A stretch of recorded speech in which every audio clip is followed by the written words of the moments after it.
சரிப்பா, நான் இன்றைக்கி இந்த நிகழ்ச்சியின் மூலமாக வெளிப்படையாக ஒரு சவாலாகவே விடுகிறேன். 4.5 கோடி தானே சொல்கிறார் அவர். கூட ஒரு 50 லட்ச ரூபா போட்டு 5 கோடி தரேன், வித்துற சொல்லியா?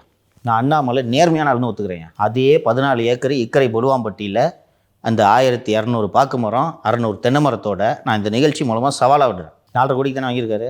5 கோடி கோவையில் எனது நண்பர்கள் இருக்கிறார்கள்.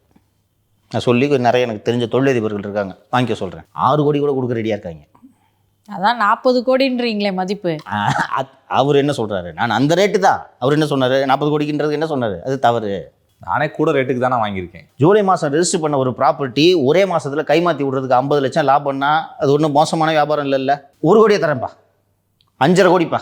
ஒரே மாதத்தில் 2 மாதத்தில் 1 கோடி ரூபாய் ஒரு ப்ராப்பர்ட்டியில் டிரான்சாக்ஷன் லாபம் கிடைக்குன்னா நல்ல லாபம் தானே. கடனே அடிச்சிடலாம். ஏன்பா இப்படி கடன்காரனா வாழ்ற? ஏன் கடன்காரனா வாழ்ற?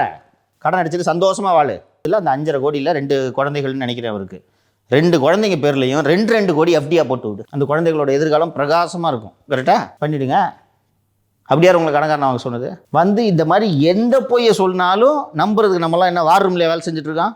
இப்போ டிடிவி தினகரன் நான் பேசுவேன்னா நீங்கள் யார் சார் பேசுறதுக்கு? திருப்பி